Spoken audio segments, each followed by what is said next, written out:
Thanks for tuning in. This is Mick and Jacob, and you're listening to Propaganda. So I want everyone for a second to think of a stereotype, okay? Think of a, if you will, just for one moment, think of a racial stereotype that comes to mind, anything that comes to mind. Okay. There's a lot of races. You can think about a lot of things, okay? Okay. So after you've thought on this for a second, what came to mind? Was it, I have a question, just theoretical. Is one of the stereotypes that came to mind a loud white woman being disruptive and annoying and loud on public transportation?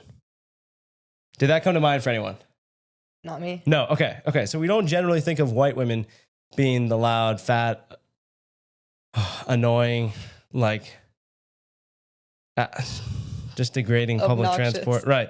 We don't normally think of that. But apparently in Sweden, that's their problem. Or that's what the ad that they released would have you believe. So Sweden released an ad about their public transport. And it talks about being, annoying and you got to be respectful and try to be quiet on public transport and whatever. Don't disrupt the people around you and their space and whatever. Okay, valid. Yeah. So the ad features a young black man wearing headphones, and he's on his phone, just minding his own business. Very nice, very polite. He's minding his own business on his headphones, and next to him is this loud, annoying, abrasive, slightly older white woman. She's on her phone, laughing, smiling, scrolling on her reels, whatever, causing a scene on the bus. And this black guy's like, takes off his headphone. What is that?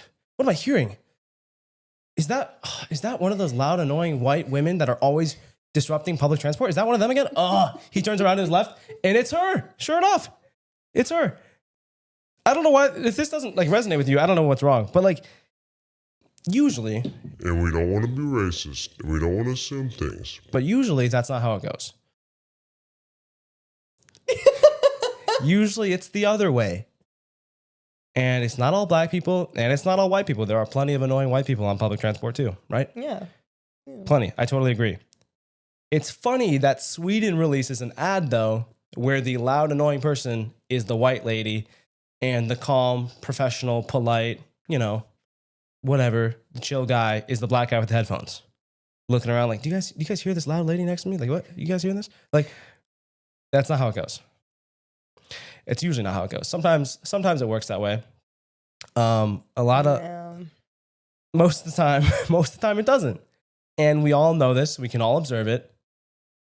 And it doesn't mean it's true about everyone, but I'd like to think that it's that this ad is not very realistic. Yeah, it doesn't show the representation of how we view the world, how most people see the world. Yeah. So what most people experience. I just thought that was funny, and I know it's not really a bit, but it is funny, but it has some truth to it too. This is something I've noticed in advertising and even TV shows, movies, everything, just media in general. I've noticed that the ethnic person, the black person, the brown person, the Asian, they're never the bad guy. It's always the white person that has suddenly become the bad guy, like in this ad. In every example. Yeah. Almost always. If they have, like this ad, if they have a character that needs to be played, that's a bad example, they're trying to get a point across, it's almost always the white, straight male that plays it. Almost always. Yeah, they're the protagonist. Not the white woman. Yeah. They're always the evil guy in the story. And not to be your boomer uncle that watches Fox News, that's there's never white people in commercials. Okay, but it's true. There are not white people in commercials. And also, if they are in commercials, they're the loudest, annoying, disruptive, abusive, whatever, degrading, racist people in the commercial. Mm-hmm. So it's just fun. Even in Europe, even in a regular public transportation government ad, that's how they're showcased. So it's not usually accurate either, but we have to pretend it is. And I don't know, I'm kind of sick of it being there's never any, you want to talk about representation, there's never any white representation in commercials or ads or whatever, or posts or anything, unless it's in a negative role. So yeah, that's kind of funny. I don't know why stereotypes became a bad thing too. Yeah. I don't know why it's a bad thing to say that one race can be super loud. and obnoxious. I thought, isn't that something to be proud of? You guys are the center of attention all the time. Yeah, if that's part of your culture, you should be proud of it. Right. So, I don't know. I mean, the stereotype thing that's always existed throughout all of human history in every culture around the world. The outsiders have had stereotypes. The classes have had stereotypes. The genders, men and women, have had stereotypes. Kids, generations, elders, they've all had stereotypes. It's a very common thing. Sometimes it's more known and talked about in your community or your culture or whatever, and sometimes it's more whatever, private and individualistic, and you're just thinking about it in your head and you notice it, something. So, but we don't have to pretend like stereotypes don't exist. They obviously do exist. It's just really in your face when the stereotype seems to be the opposite of what's being portrayed. Yeah. Now, switching stories, but also aligning a lot more with the stereotype that you would probably imagine. Do you remember when Iryna Zarutska got stabbed in the neck on the light rail in Charlotte?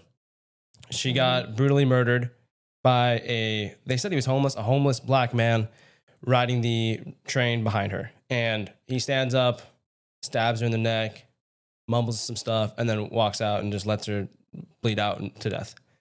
Mumbles racist stuff. Yeah, he said, I got that white bee. So kind of sounds to me like a hate crime. Yeah, Kind of sounds to me like that's racially motivated. Yeah. I don't know that about anyone else. But that's actually a way more realistic stereotype than a white lady being loud, obnoxious, disrupting the young black polite teen. So yeah. And it's not all black people. It's not all white people. We know that, and it's dumb to even say that, but it's true. I mean, when you were to think of that stereotype that I asked you at the start of the episode, this probably came to mind a lot faster than a white lady being rude on public transportation. So to Carlos Brown Jr., the guy, the monster, the homeless crazed dude who killed Iryna Zarutska, he was evaluated on December 29th at Central Regional Hospital, and the subsequent report determined that he was not competent to stand trial. So he's so violent and he's so crazy that he just kills random people, even though he kind of went after a white girl, it seems like. It seems like that was his motivation after the death, at least. He's incompetent to stand trial. He's deemed incapable to proceed on the state murder charges that he was charged with. So just like that. Oh my gosh. Just like that, another judge in a left-wing radical city let out another black man to go and commit more crimes after this, because he will. You know why we know he will? Because this wasn't the second time or the third time or the 10th time. He had been arrested 20 other times before he killed Iryna Zarutska. So he's kind of a repeat offender. He had been arrested 14 times before on charges. So before he killed Iryna Zarutska. So he's kind of a repeat offender. We know what someone like him will do. A career criminal, that's what they do. Especially when, I don't know, there's never been any punishment or backlash, Right. And you've never been held accountable. I don't really see a change of heart in his future anytime soon. No. So what do you know? He's incapable to proceed with the trial and the hearing, and I don't know. He's too crazy. He's too homeless. He's too dumb. He's too whatever. Poor thing. Yeah. What did he get? Nothing. Like they're just letting him. No, he can't be on trial. Wait, is they just let him out Yes. like normal? Yes, he's on. Like nothing happened. No. He's incapable to proceed with the charges. They cannot charge him with anything because he's evaluated and he was determined that he was not competent. They don't put him like in like a mental ward or anything. We kind of got rid of those, didn't we? It's just jails. I don't know if they're going to follow up. This is just what the current reports are saying. I don't know if they'll follow up and do something like that with him or mandate something with him, but he will not spend any jail time for the murder of Sabrina. I know, I messed up her name. Iryna Zarutska. Iryna Zarutska. He will not get any jail time for the murder of Iryna Zarutska, even though it's all on film, even though everyone saw it happen. My thing is, if he's incompetent to stand trial for a murder, then he's incompetent to be let out to the public again to live in society. To commit another crime. Yeah. What? I didn't know that. That's insane. And unless he has some sort of disability or mental issue or whatever, what's wrong with him? Why is he incompetent to stand trial? Mm-hmm, right. Is he too dumb? Is his IQ too low? Well, that's been an excuse in other trials. Yeah. Where they said, no, his IQ is too low. He can't get up to stand for trial. Well, if his IQ is too low to be held accountable for his actions, then maybe he shouldn't be allowed into polite society. Maybe he should be locked up. Maybe he should be in a mental asylum or something like that. Because obviously he's not benefiting society. He's actually a threat to himself and everyone else around him. So Who was the judge? I don't know. We should look into that. This says the judge involved in the case of Iryna Zarutska's murderer is Magistrate Judge Teresa Stokes. Mm-hmm. She released a suspect to Carlos Brown Jr. His lawyer said that he'll remain in federal custody while the federal murder charge is pending. So it's unclear if he's there until there's another trial or he's just there until the unincompetent stand trial, whatever, goes through or is acknowledged. I don't know. It's not clear. Yeah, so a left-wing, progressive, young black woman is his judge. So she lets him go. He was released by Magistrate Judge Teresa Stokes on a promise that he would return to court. All right, cool. I'm reading Independent Centennial. Awesome. Yeah. Well, awesome. That makes me so happy. Great. Fantastic. I would stay away from Charlotte. I'd stay away from any major city if you can. Yeah. These people are dangerous. I don't know like what, especially once you've been arrested and charged with things multiple times before, you shouldn't be allowed back onto the streets. It's on purpose. Obviously, It's an agenda. There's a reason for it. And I don't care. It is because he was black and it's because she was white. If this would have been flipped, and you know it, we all know it, this would have been the second George Floyd. This would have been a completely different story. And I hate to bring race into it, but it is about race because of what he said. That white bee. Is that not a hate crime? Yeah. If someone went and stabbed a young black girl on a train and the man was white and he said, "Glad I got that black bee," he would get the death sentence. Yeah. After even if he had the same rap sheet as DeCarlos Brown Jr., he wouldn't be found incapable to proceed with the hearing. That wouldn't be on the table for him. It would be like a lifelong sentence or whatever else they could throw at him. So, and as it should be, he committed that would be fair. a crime. That would be justice. He murdered someone. He took a life. He should be in jail, if not forever, for a very, very, very long time. Yeah, but what we're seeing now is the lack of justice. It's purposeful too. It's on. It's in your face. It's on purpose, and like we were saying, it's to serve an agenda. So that's too bad. I want to talk about Coachella. The first weekend just happened this past weekend. And honestly, I've never had FOMO like this. I don't know. It kind of looked like it was fun this year. And I know a lot of people disagree with me. It looks like it'd be miserable. Camping in the heat, whatever. I don't care. Yeah, it looked like a kind of a fun time. Anyway, the lineup was... Everyone's glazing it this year. That's why. Good, because Sabrina Carpenter performed, okay? And she had a fun concert, looked great. But the takeaway from it is that she made fun of someone's culture. Oh no. Oh, great. Yeah. So what happened was she's on stage. I think she's playing the piano. She's doing some crowd work, interacting with the crowd.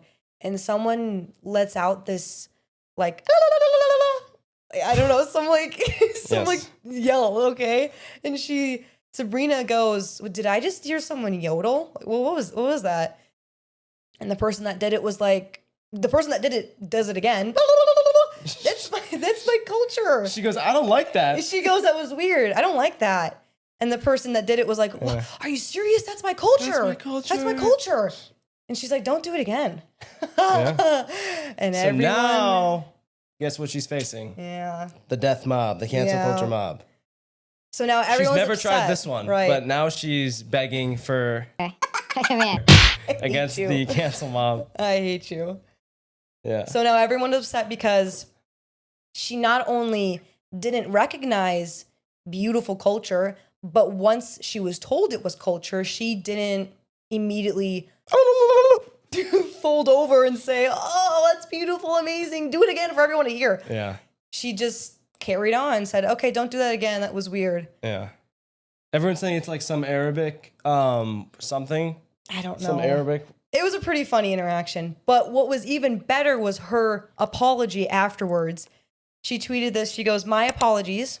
I didn't see this person with my eyes and couldn't hear clearly." I think that's valid. She's up on a stage. It's a giant crowd. There's a million things going on. She then goes, "My reaction was pure confusion, sarcasm, and not ill-intended." Again, I think that's pretty fair. Mm-hmm. She goes, "Could have handled it better." Okay. Now I know what Zagruta, that's what it's called. Zagruta. I don't even know if I'm saying that right. Now I know what a Zagruta is. I welcome all cheers and yodels from here on out. I absolutely adore this apology. I think I'm so, it's refreshing to see. Like, I don't think she should have apologized in the first place because it was whatever, a mistake. But that's what it was, a mistake. And she recognizes that. She goes, "Oh, my bad. I couldn't hear, or I couldn't see clearly. I didn't really know what was going on. I'm just sarcastic and I was just having some fun. I was doing a bit, some crowd work," like she always does in every single concert. And she recognizes what it is. It's cool. Moving on. Okay. Do it from now on at every concert. I think and people are still upset because it wasn't this, "Oh my gosh," like tears. "I'm so sorry. Like, how could I ever?" Please. Okay. Sorry, I can't stop. Okay. And she didn't all of a sudden open a foundation to give to Arab.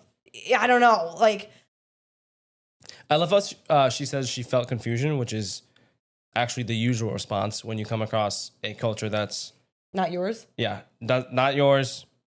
Let's face it. It's not her culture. She doesn't care about it. It's not as good as the culture that she comes from. So, yeah, there would be some confusion there. No, and she wouldn't know what it was either. They expect these celebrities to know everything and anything about every culture and to just, I don't know. It's kind of funny, just like the stereotype thing from before. It kind of shows that, no, not all cultures are the same. No, they don't all provide the same things. No, not everyone likes them. It's like, it just goes to show. Even Sabrina Carpenter, not knowing what it was, but it's a staple of someone else's culture. But she didn't know. She didn't like it. Right. I guess. Why is that so wrong to say? Yeah. I don't know. It's crazy. It was funny. I thought it was a really funny interaction.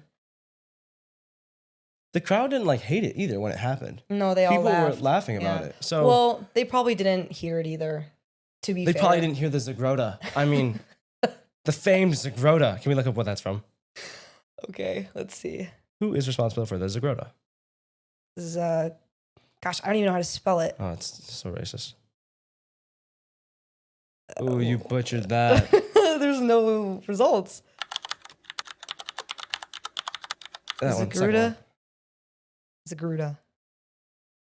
What is a Zagruta? Everything popped up with Sabrina Carpenter. It's her face.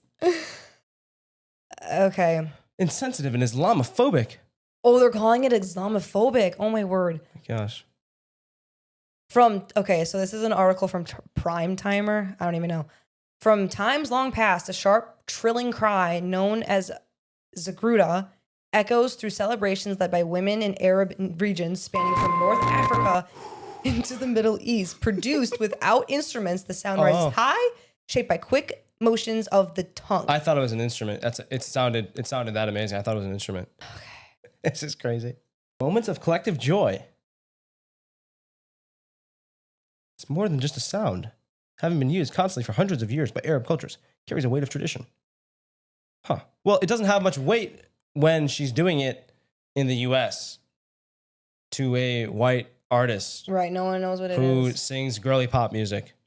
That's Like, what I don't think she gets it. I don't think That's what it's I'm not her saying. culture. Sorry. When you go to a different country and when you do things from your culture, you will get weird stares and weird looks. Just like if I were to go to their country or North Africa, like it said, I just lived as I usually would in the United States, I'm sure I would get some things wrong. I'm sure I would get some stares. There are just different cultural norms. You would have some confusion everywhere. They would have some confusion. They would have some. I would get weird stares. I just would. Yeah. I just would. So, of course, she's confused. She doesn't know what the hell that is. No one does. And yeah, I don't think she should have even apologized. But I liked that response was just, hey, I made a mistake. I didn't know what that was. My bad. She didn't even make a mistake. Like but moving, like yeah. from their perspective, it's a mistake, right? So she has Yeah. to appeal. Okay, fine. It's a mistake. Moving on, though. Moving on. Okay. But it wasn't enough. Wasn't enough. Never No. will be enough. No. Just like if I were to do actual yodeling at an Arab concert, I'm sure they would be like, what is that? What are you doing? Yeah. And that'd be a fair response. Anyway, all right, thanks for tuning in to another episode of Propaganda. Happy Tuesday. I hope you have a great rest of your week. It'd be great if you can follow us on all of our other socials, like, comment, subscribe. It helps get the podcast out. We're on YouTube, and that's at Propaganda MJ. We're on TikTok at Mick and Jacob, and Instagram at Mick and Jacob. We post all of our clips on there, and YouTube has this entire episode if you'd rather watch instead of listen. And that's about it for today. All right, bye.